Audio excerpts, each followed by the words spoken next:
Picture this. There are enough empty homes in China to house 3 billion people. A staggering fact that sends a chill down the spine of even the most seasoned economist.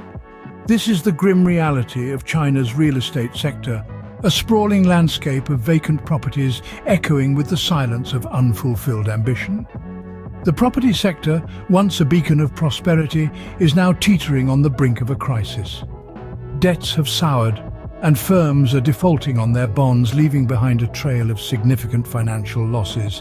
This isn't just a property problem, it's a banking problem. China's banking system, highly leveraged and financed mostly through local government financing vehicles, is hanging by a thread. With each defaulted bond, each unoccupied property, the strain on the system intensifies, pushing it closer to a potentially catastrophic collapse.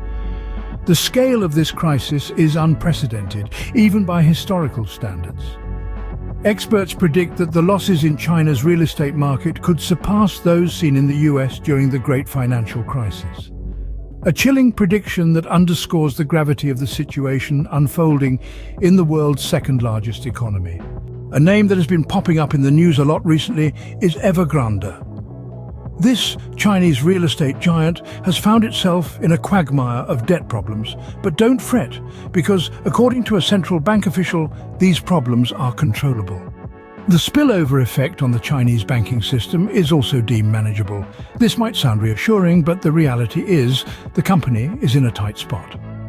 Evergrande is being urged to increase asset disposals and resume projects. It's a tough call, considering the financial strain they are under, but it's a necessary step to mitigate the crisis. Evergrande's CEO, Xia Haijun, is reportedly in talks with investment banks and creditors in Hong Kong, discussing potential restructuring and asset sales. The key here is to keep the ship afloat while they navigate through these choppy waters. However, Evergrande isn't the only one in hot water. Other property developers like China Properties Group and Xinyuan Real Estate are also grappling with debt issues.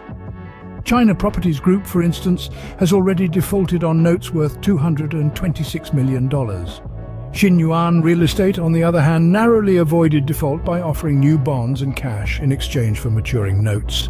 It's a precarious position to be in, to say the least. Evergrande has already missed 3 rounds of interest payments on its dollar bonds. However, they've announced plans to pay interest on a UN-denominated bond. It's like a high-stakes game of financial Jenga, where each move could potentially topple the entire structure. Evergrande's story is a stark reminder of the fragility that underpins the property market in China. The stakes are high, and the potential impacts are far-reaching. As we delve deeper into the repercussions, it's clear that these tremors in China's real estate sector could send shockwaves through its economy and beyond. China's banking system, a behemoth financed primarily through local government financing vehicles, stands on shaky grounds. The spectre of a $4 trillion loss looms large, threatening to surpass the financial devastation witnessed during the Great Financial Crisis in the United States. This crisis has the potential to cast a long shadow, with experts predicting that the real estate woes could persist for up to a decade.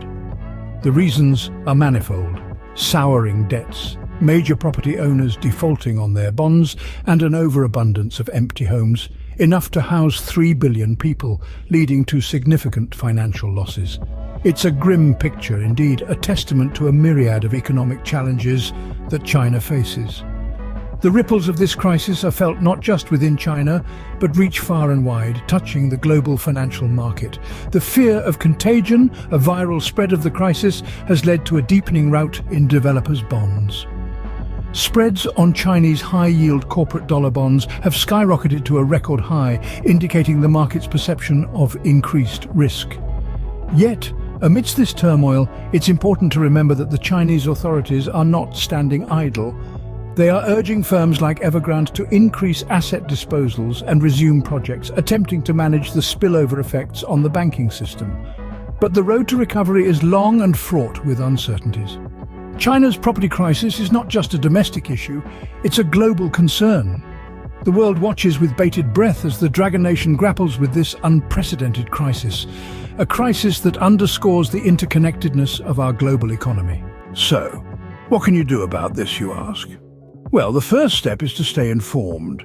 The world of economics is a complex web of interconnected events and trends. It's a dynamic landscape that is constantly changing and evolving, and in these uncertain times, staying abreast of the latest developments is more crucial than ever. It's not just about understanding the numbers, but also about grasping the narratives and the forces that drive these numbers. But don't worry, you're not alone in this journey. We're here to guide you through the maze of global economic events. We'll break down the complexities, we'll decode the jargon, and we'll present the facts to you in an accessible and understandable way. But in order to do that, we need your help. By subscribing to our channel, you're not just getting access to regular updates on global economic issues, but you're also becoming part of a community of curious minds, eager to understand the world better. So don't just be a passive observer, get involved, ask questions, engage in discussions, and most importantly, never stop learning.